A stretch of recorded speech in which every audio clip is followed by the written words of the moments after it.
Bem-vinda. Por favor, escolha seu andar. Menos 78, descendo. Este é um elevador expresso da cidade subterrânea de Chicago, com conexões diretas a todas as residências, lojas e escritórios abaixo do nível 50.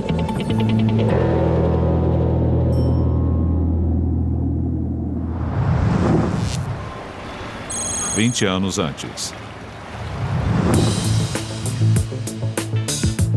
Chicago, Illinois, a terceira cidade mais populosa dos Estados Unidos. Um visual icônico e uma rede urbana marcada pelos ritmos diários da vida urbana. Mas Chicago é vítima do próprio sucesso.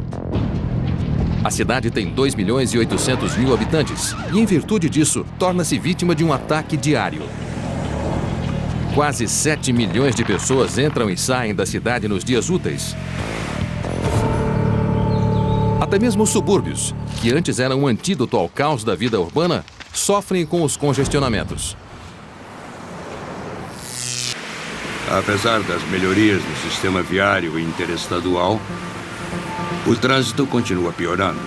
E a exemplo das principais cidades, perde-se 1 hora no trânsito no horário de pico. Em termos de trânsito, a cidade perde apenas para Nova York, custando para os moradores quase 1 semana por ano de tempo perdido. E para a economia local, mais de 4 bilhões de dólares anuais. Quando finalmente chegam ao centro, os moradores do subúrbio encontram o L, um dos sistemas de transporte mais movimentados e mais antigos do país, totalmente saturado, incapaz de acomodar o número de passageiros crescente e o horário de pico cada vez maior.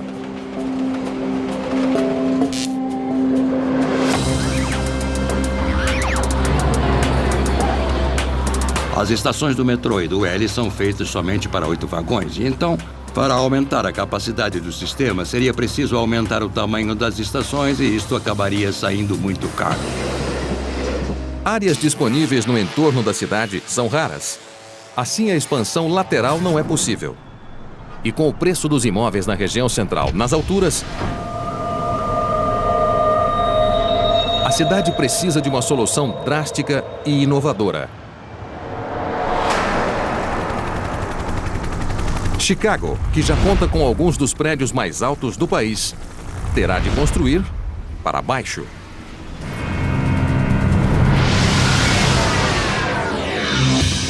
Imagine uma cidade subterrânea, diretamente abaixo do centro, a mais de 400 metros de profundidade, contendo quase 100 andares de apartamentos, escritórios, parques e muito mais. Espaço suficiente para dezenas de milhares de pessoas viverem, trabalharem e se divertirem. É a melhor solução para o problema de falta de espaço na cidade.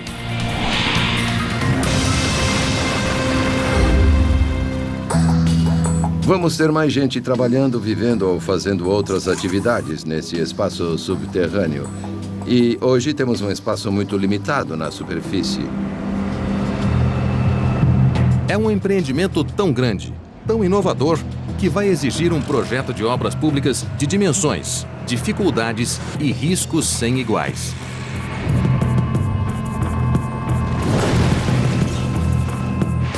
Será necessário escavar mais de 170 milhões de metros cúbicos de rochas. Operários trabalhando incansavelmente sob milhões de habitantes.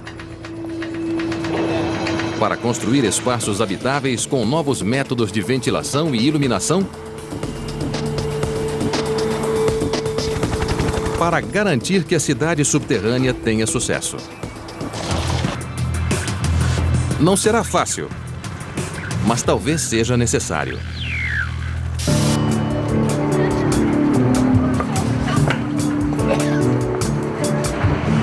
A ocupação do subsolo é uma solução que se torna cada vez mais plausível com o surgimento de novas técnicas que tornarão a vida subterrânea uma realidade.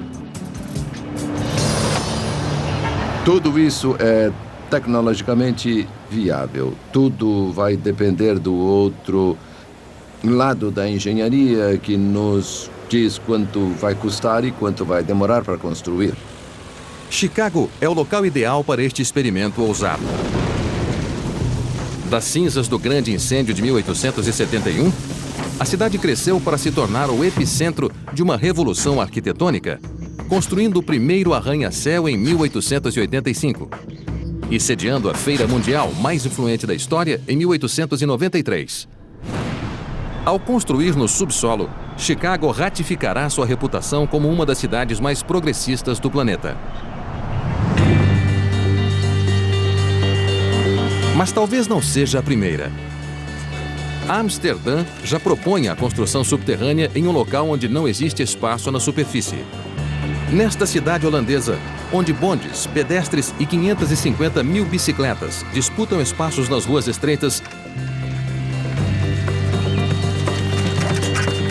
o volume de carros é um problema crescente.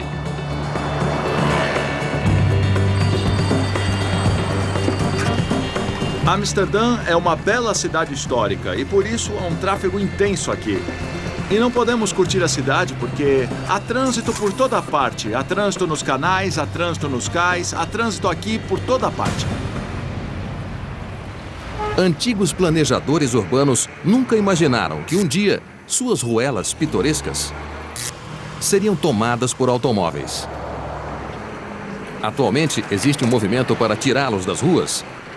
Mas para fazer isso, sem perder o charme histórico de Amsterdã, é preciso recorrer a um aspecto marcante de seu passado histórico: os canais da cidade.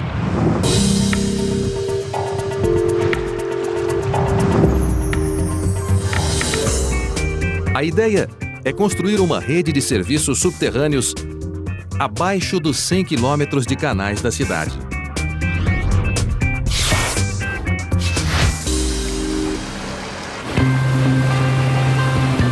Estacionamentos, cinemas e lojas construídos abaixo de quilômetros de terrenos que estão cobertos pela água. Trabalhar sob os canais é a melhor opção porque, a partir de 1 metro quadrado sem valor, nós conseguimos fazer 6 metros quadrados que tem muito valor. Na verdade, o plano transformará mais de 50 quilômetros quadrados de área inexplorada, criando espaço para milhares de carros. Mas uma obra aqui deve levar em conta a arquitetura única da cidade. As ruas de Amsterdã não podem ficar ocupadas por equipamentos de construção. Algumas são tão estreitas que os enormes caminhões necessários para a construção subterrânea nem conseguiriam entrar. Mesmo que pudessem acessar a área a partir das calçadas, as equipes estariam perigosamente próximas das casas à beira dos canais, construídas precariamente acima dos cursos d'água. Em Chicago, é possível fazer um buraco e construir uma casa. É um método construtivo totalmente diferente. Em Amsterdã não é tão fácil fazer uma casa porque o solo é o que alguns chamam de água mole.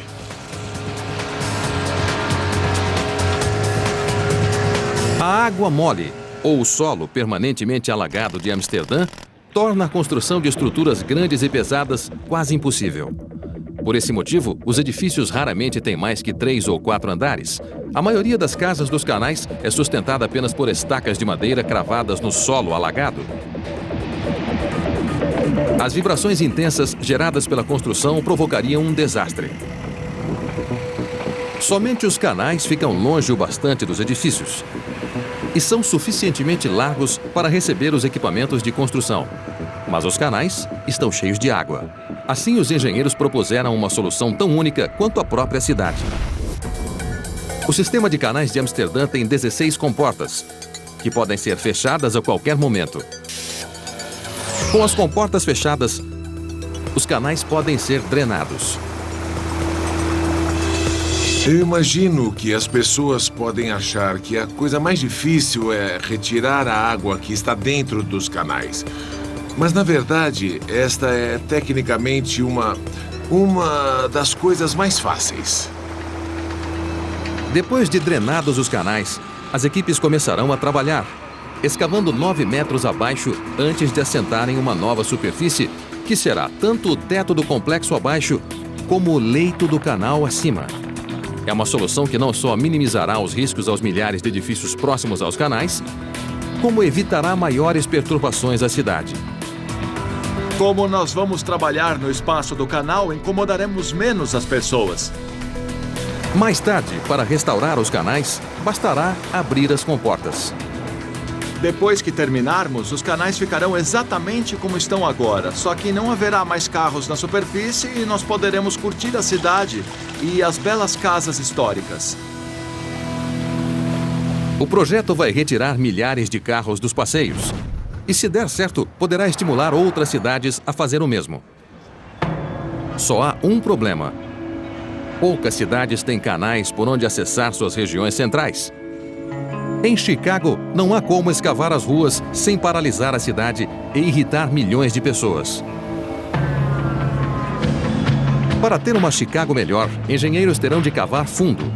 Para saberem como fazer isso, terão de buscar uma solução além das fronteiras da cidade.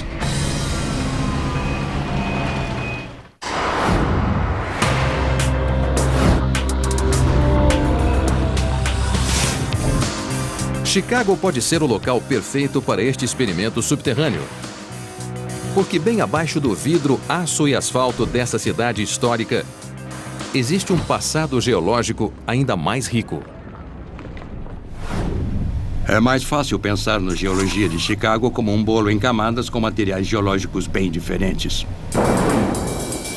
A primeira camada contém aproximadamente 30 metros de argila glacial, um material fraco e solto, inadequado para grandes estruturas. Mas abaixo dela há 120 metros de pedra calcária, uma rocha resistente, perfeita para a escavação de grandes câmaras. O calcário abaixo de Chicago é vantajoso porque é bem mais forte que o concreto tradicional que usamos nas estruturas. Essa camada é seguida por cerca de 30 metros de xisto, uma rocha instável que não é tão boa para a construção. O xisto é de 5 a 10 vezes mais fraco que o calcário. Ele é suscetível a um fenômeno particular de ruptura. Quando é exposto à água, ele expande, fratura e degrada. Túneis verticais de acesso poderiam ser perfurados através do xisto até a próxima camada de calcário, que se estende por mais de 120 metros.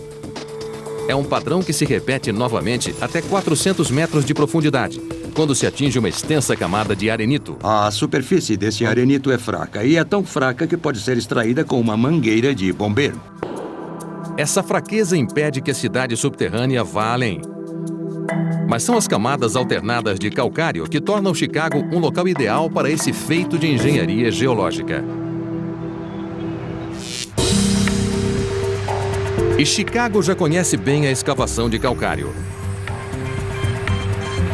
Aqui na mina Vulcan, em Naperville, a 45 minutos do centro de Chicago, calcário e dolomita vêm sendo extraídos há mais de 2 anos, com material suficiente para mais algumas décadas.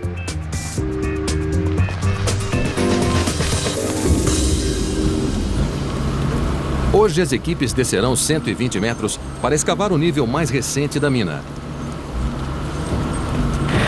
O objetivo é remover milhares de toneladas de rocha em um dia.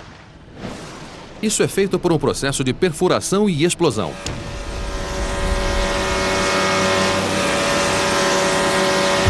A perfuração é feita pelo Fletcher J352LS. Um equipamento de 385 cavalos faz buracos de 5 metros na rocha. 59 buracos por etapa, que são preenchidos com explosivos, trabalho feito pelo carregador de ANFO.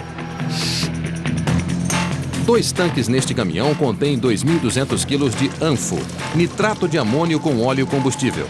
Esse material explosivo é injetado com uma mangueira de ar e detonado em sequência.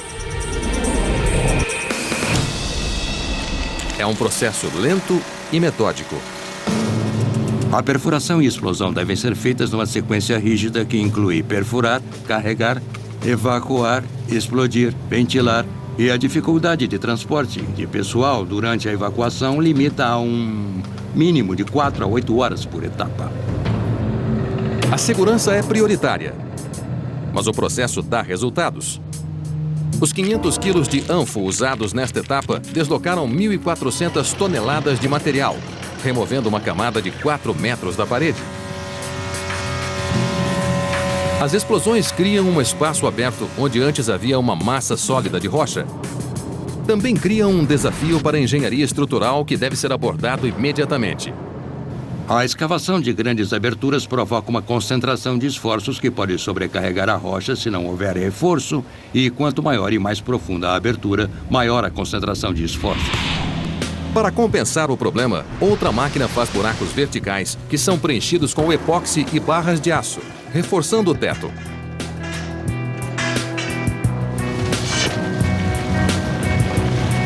Após a explosão, o material escavado é retirado por uma esteira rolante e levado para canteiros de obras na região para ser usado como agregado, um componente essencial ao concreto que poderá ser usado imediatamente em Chicago.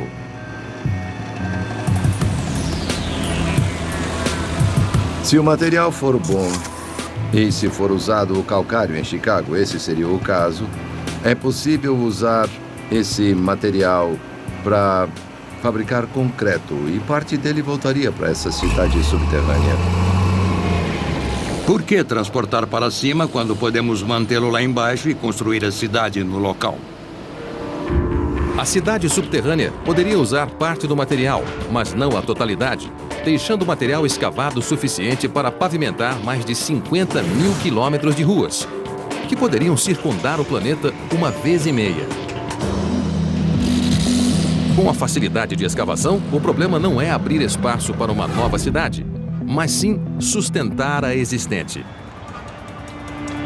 O prédio mais alto de Chicago, a Torre Sears, 108 andares e 442 metros de altura. Para sustentá-lo, 200 estacas se estendem a quase 30 metros de profundidade, transferindo o peso do edifício para a rocha no entorno. E esse é somente um prédio. Abaixo de Chicago existe uma verdadeira floresta de fundações e estacas. Se o solo for escavado perto delas, os prédios que elas sustentam podem ter problemas. Se você fizer um buraco bem embaixo da estaca, na extremidade da estaca, ela vai desabar. Por questão de segurança, o primeiro nível da cidade subterrânea deve ser posicionado dezenas de metros abaixo da estaca mais profunda. Mas chegar lá sem fechar ruas, redirecionar quilômetros de linhas de trem ou desviar tubulações de esgoto, águas e serviços seria um enorme desafio. Evitar todos os obstáculos seria a solução mais fácil e barata. Seria importante construir o acesso à cidade subterrânea numa área em que ainda não existam estruturas e serviços. Impedidos de perturbar a vida na cidade, os operários teriam de acessar o canteiro de obras a quilômetros de distância. Outra possibilidade seria promover o acesso com uma rampa em vez de uma descida vertical. Começando em um local periférico, operários e equipamentos seguiriam por um túnel descendente, numa jornada que acabaria cerca de 90 metros abaixo do centro de Chicago. Fundo o bastante para evitar as fundações dos edifícios e toda a infraestrutura da cidade. Lá teria início uma rotina de perfurações e explosões para a construção do primeiro nível, um centro de operações para construir ainda mais fundo. Mas neste processo, seria preciso garantir que as paredes desta nova metrópole subterrânea sejam fortes o bastante para conter as águas do imponente Lago Michigan. Chicago é famosa por duas coisas: seu tamanho e seu frio.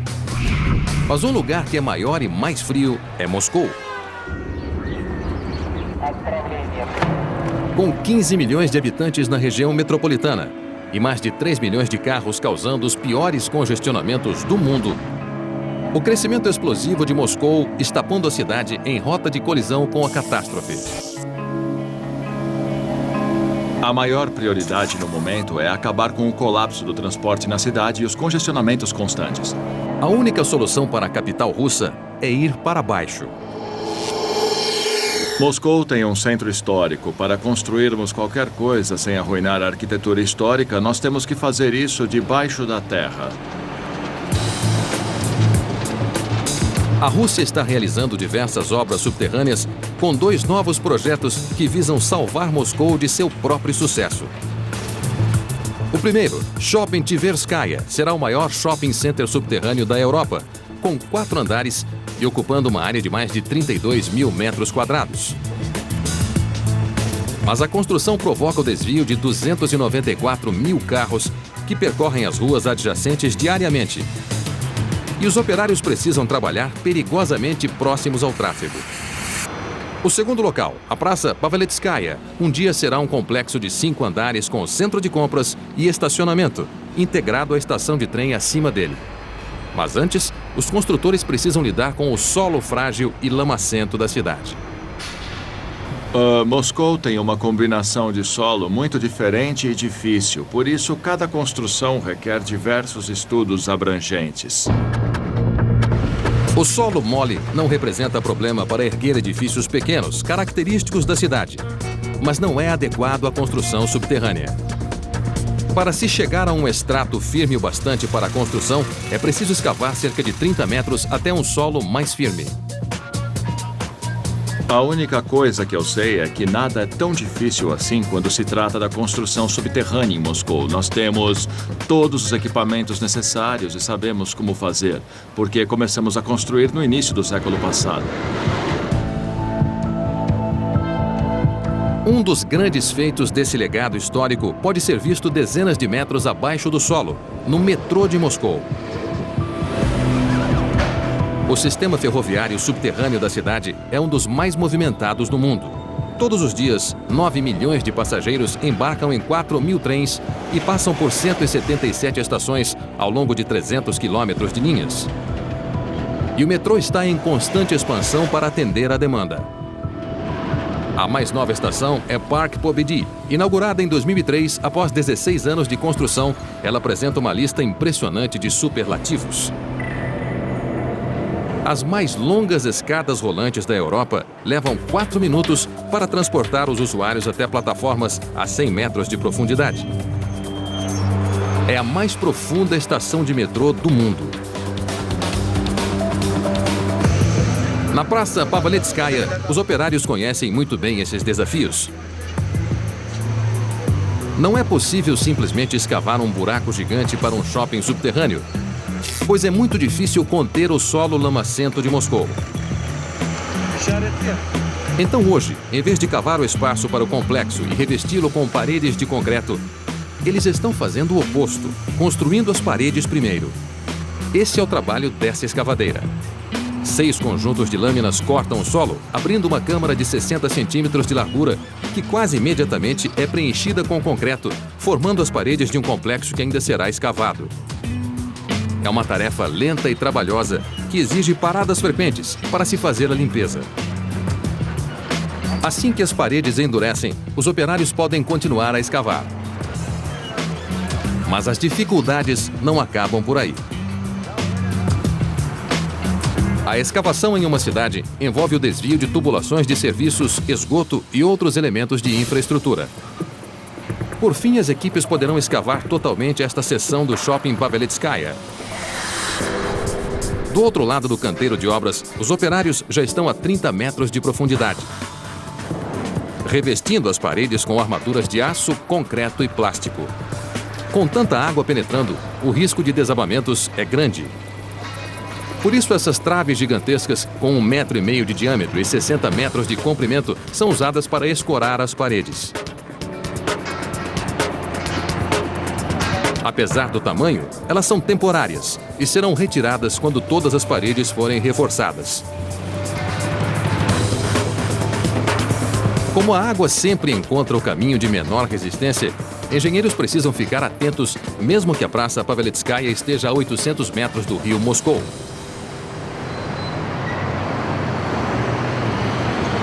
Imaginem os riscos que os operários correrão do outro lado do mundo, em Chicago. Uma cidade localizada às margens de um grande lago. Nós sabemos que o Lago Michigan está logo ali. Então, como evitar que toda aquela água penetre em uma estrutura subterrânea? A invasão da água poderia provocar um desastre. Cada um dos níveis da cidade subterrânea teria de ser extremamente reforçado. Para manter-se à frente do crescimento populacional que ameaça estrangular a cidade subterrânea teria de ser feita rapidamente. Mas a pressa poderia provocar uma tragédia.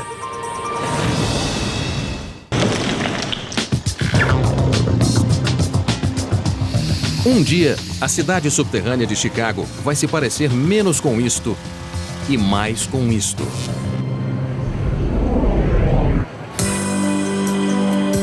O Rockne Riad, o maior shopping subterrâneo de Moscou. Com 3 andares de lojas e restaurantes, é um lugar onde milhares de moscovitas podem fugir do frio. A exemplo da cidade subterrânea do futuro, o shopping fica oculto à plena vista, a poucos passos do centro da cidade. Para a cidade subterrânea de Chicago se aproximar do conforto oferecido pelo shopping de Moscou,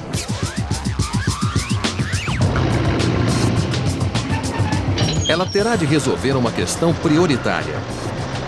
Em qualquer mina, a qualidade do ar é fundamental. Durante a construção, engenheiros poderão adotar um método de ventilação usado na mina Vulcan. Este poço vertical suga o ar dos túneis de acesso da mina e o conduz diretamente para cima, assegurando que a poeira e outros poluentes não fiquem muito tempo em suspensão. O sistema visa dar conforto e segurança a dezenas de mineiros trabalhando em turnos de 10 horas. Mas quando se trata de milhares de residentes vivendo sob a terra 24 horas por dia, as necessidades de ventilação tornam-se muito mais complexas. As pessoas ocuparão esses espaços por 50 ou 100 anos, enquanto os mineiros ficam lá durante poucos anos e não várias décadas.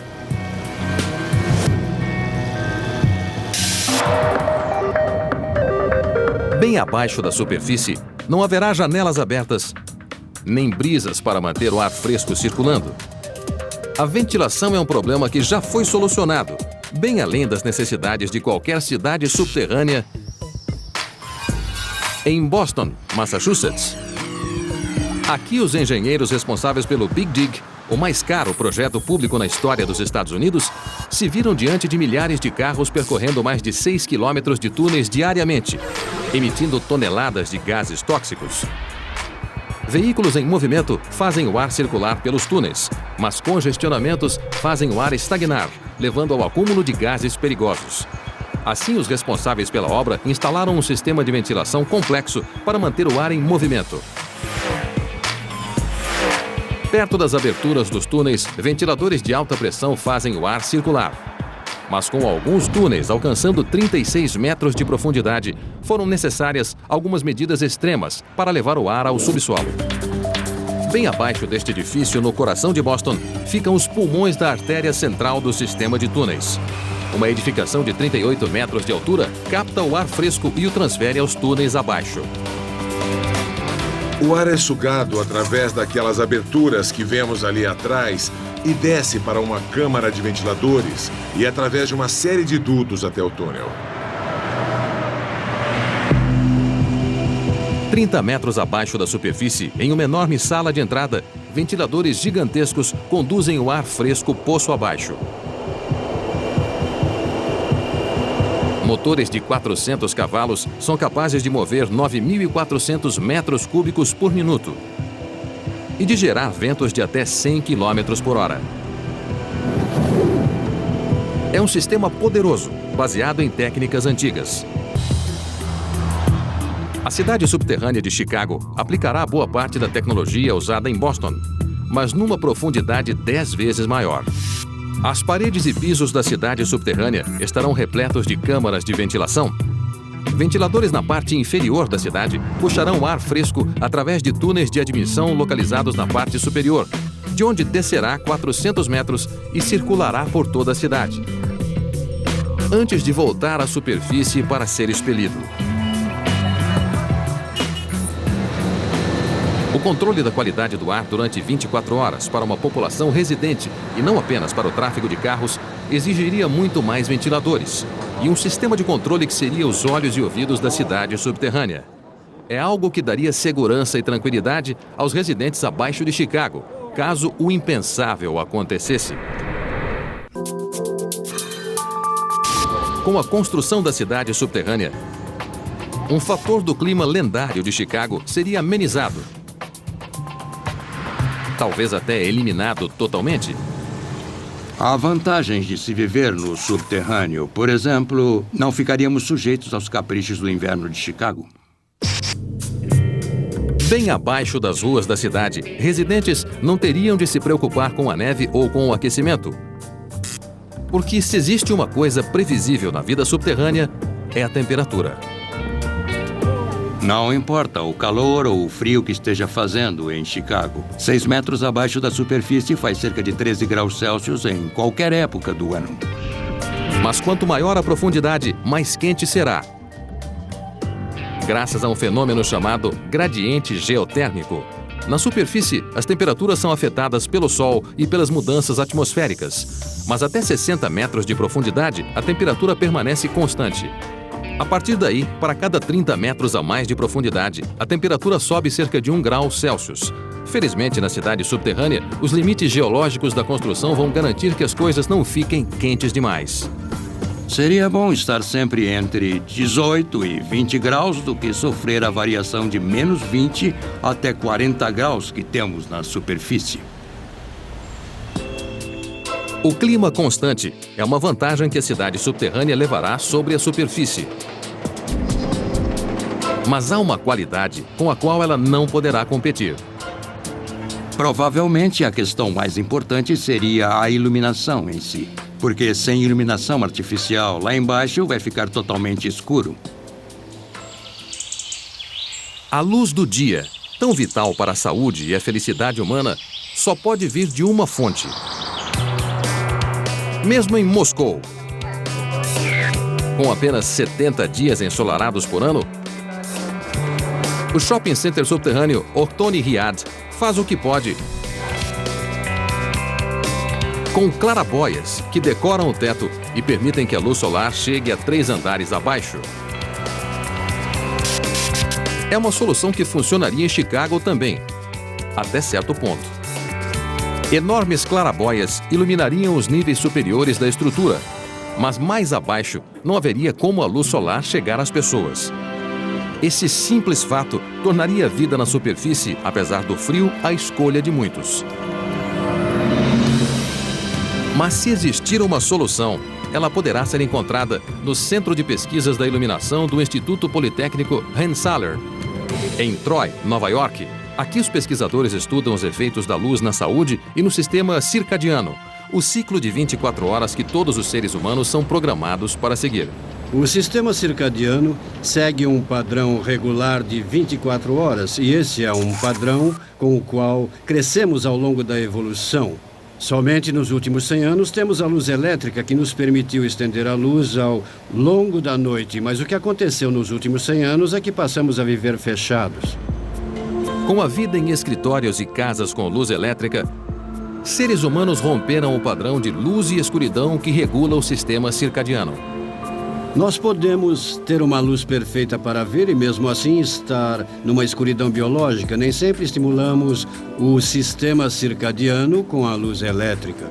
Somente com a luz artificial, os relógios internos dos moradores do subterrâneo ficariam desregulados. O sistema circadiano é um relógio que funciona o tempo todo em qualquer situação e se não houver o acerto desse relógio com a sincronia com o nascer e o pôr do sol, podemos ter uma fadiga arquitetônica, como dizemos. Para manter essa sincronia, engenheiros terão de projetar sistemas de iluminação que reproduzem os padrões na superfície. Mas nem mesmo esses meios artificiais podem ir muito longe. O importante não é só quanta luz recebemos, mas quando recebemos essa luz e que tipo de luz recebemos. No Centro de Pesquisas da Luz, um teste mede os efeitos da luz na atividade cerebral. Ligada a um eletroencefalograma, uma voluntária é exposta a diferentes comprimentos de ondas de luz. Embora todos os comprimentos de onda estimulem o cérebro, a luz azul é a mais eficiente. Estamos trabalhando com a luz azul porque comprovamos que o sistema circadiano é mais sensível à luz azul.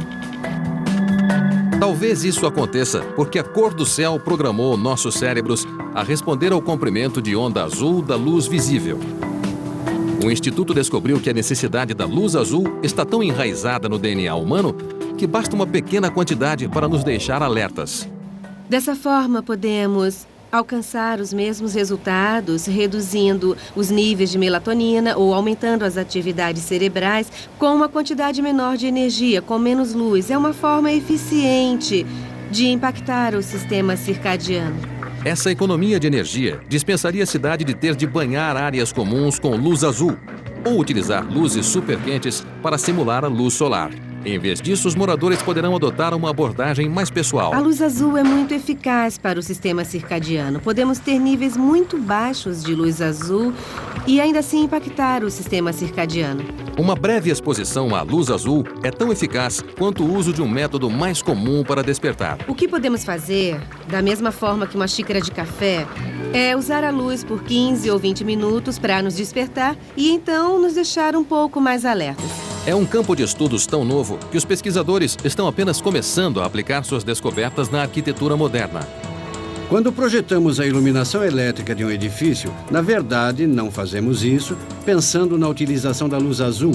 Assim, embora nosso sistema visual enxergue perfeitamente no escritório, podemos estar na chamada escuridão circadiana, incapazes de estimular o sistema circadiano adequadamente. As descobertas do Instituto ajudarão os planejadores urbanos a superar alguns dos maiores desafios psicológicos da vida no subterrâneo, tornando o ambiente não apenas agradável aos olhos, mas agradável de se viver também. Haverá muitas formas de manipular a luz de modo que ela possa dar uma sensação de dia e noite, uma sensação de mudança, aquela mudança de diferença que torna a vida agradável. E são essas diferenças na vida que achamos atraentes. Se compreendermos o sistema, poderemos programar a luz elétrica para fazer tudo o que a luz natural faz. Não existem barreiras tecnológicas que impeçam de dar um padrão regular de luz e escuridão às pessoas. Claro que nada pode se comparar à paisagem, mas isso é algo que os engenheiros podem contornar. Com todos os confortos da superfície, a cidade subterrânea de Chicago poderá se tornar o lar de dezenas de milhares de pessoas. Mas à medida que se expandir para atender a demanda crescente, planejadores poderão se deparar com uma crise surpreendente e perigosa.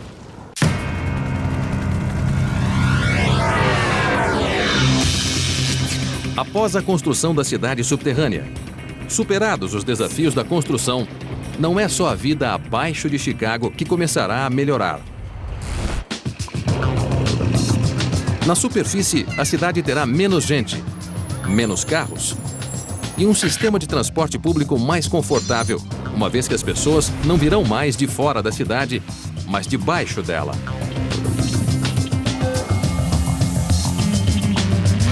A cidade poderia ser embelezada se parte dela ficasse no subterrâneo. A colocação dos principais serviços abaixo do solo nos permitirá pensar numa adequação dos terrenos na superfície.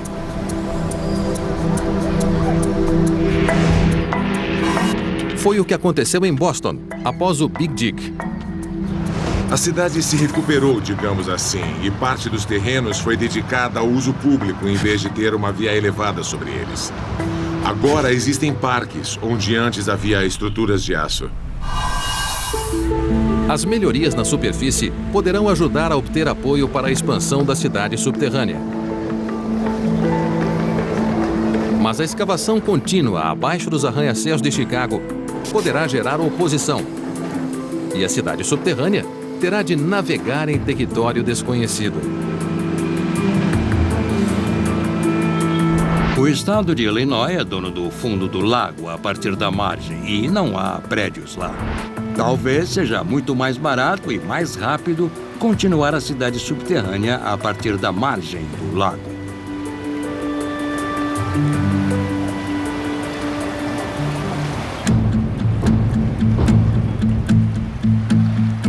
Ao conectar uma nova rede de câmaras subterrâneas à cidade subterrânea, planejadores urbanos poderiam criar uma imagem espelhada da cidade sob o lago. Em termos de mudar a forma como o mundo vê Chicago, podemos passar da atual imagem de um belo horizonte vertical para, talvez, quem sabe, um horizonte subterrâneo. Só há um problema. A primeira parte da cidade subterrânea foi construída sem moradores. As dificuldades que antes afetaram somente os operários agora terão impacto sobre milhares de residentes permanentes.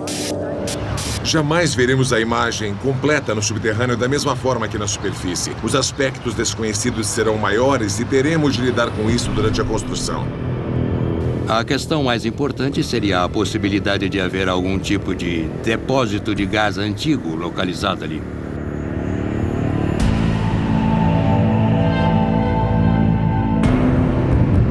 Se os operários acidentalmente atingirem um duto de gás oculto, as consequências poderiam ser desastrosas. Vamos! Planos de evacuação seriam muito semelhantes aos adotados atualmente em arranha-céus. No momento, só podemos pensar no caso de prédios altos. Quantos elevadores seriam necessários, quantas escadas seriam necessárias. As mesmas discussões teriam de ser feitas para as instalações subterrâneas.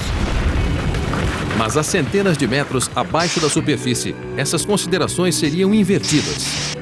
Com os elevadores inoperantes, as escadas seriam a única saída. Quem estiver no nível inferior teria de subir o equivalente a um prédio de 100 andares para escapar.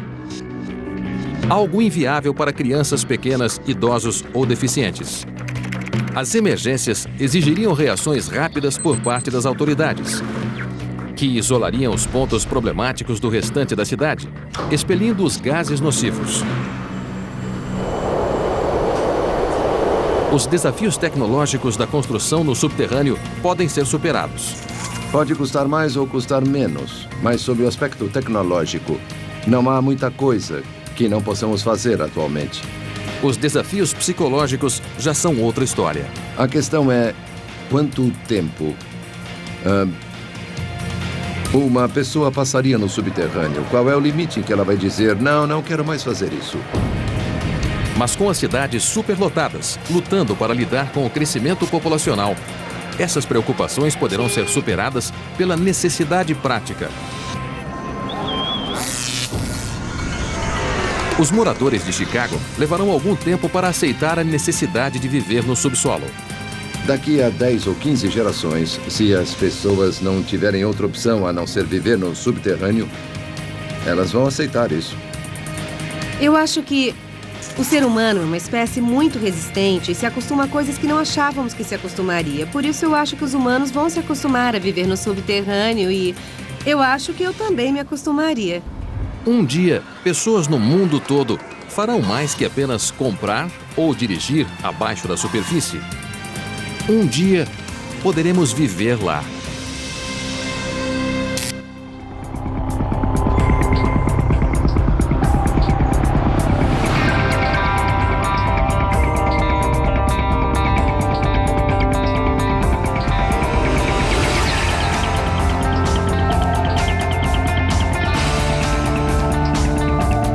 Versão brasileira DPN Santos.